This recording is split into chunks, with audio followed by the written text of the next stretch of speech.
جو نیا جوڑا سجایا گیا، اس سے پہلے سجے، آئندہ سجیں گے، سب جوڑوں کے اتحاد اتفاق کی دولت نصیب فرما۔ آج کی سنت نکاح میں بزرگ و نوجوان عزیز بچے میرے بہنیں گھر میں موجود ہیں، یا اللہ سب کی حاضریاں اپنی بارگاہ علی میں مقبول و منظور فرما، سب کی خالی جھولیوں کو اپنی رحمت سے مالا مال فرما دے۔ جو کسی مجبوری کی بنا پر نہیں آ سکے، یا اللہ ان کی حاضری بھی مقبول و منظور فرما۔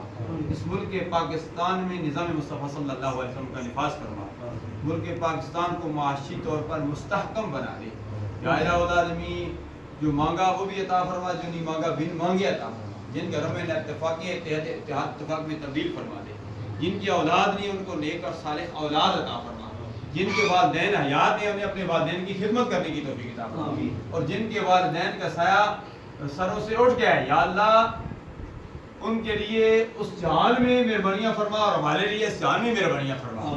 یا الہ العالمین، جو مانگا وہ بھی عطا فرما، جو نہیں مانگا بن مانگے عطا فرما۔ قبلہ اول بیت المقدس رمضان شریف میں بھی ہمارے مسلمان پر ظلم و ستم کے پہاڑ گرائے گئے۔ ہم پرسوں 2 روزہ ہمارا دورہ تھا، فلسطین کے سفیر سے بھی ملے، قطر کے بھی، اس حوالے سے وہاں آواز بلندی کی اور ہمدردی کا اظہار کیا۔ ہم پھر دعا کرتے ہیں سنت نکاح اس تقریب میں ایسے موقع پر دعائیں قبول ہوتی ہیں۔ یا الہ العالمین، فلسطین کے مسلمان، کشمیر کے مسلمان، لیبیا، لبنان، شام، جہاں کہیں مسلمان ظلم و ستم کی چکی میں پھنس رہے ہیں، یا اللہ ان کی غائبانہ مدد فرما دے۔ مسلمانوں کو آزادی کی نعمت سے ہمکنار فرما دے۔ یا الہ العالمین، وہ بیمار جن کو ڈاکٹروں نے لا علاج کر دی ہے، گھروں میں ہیں، اسپتالوں میں، تیرے خزانے میں کمی نہیں ہے، امام بصیری کو اگر تو شفا دے سکتا ہے، یا اللہ ان بیماروں کو بھی صحت کاملہ عاجلہ مستمرہ نافعہ عطا فرما۔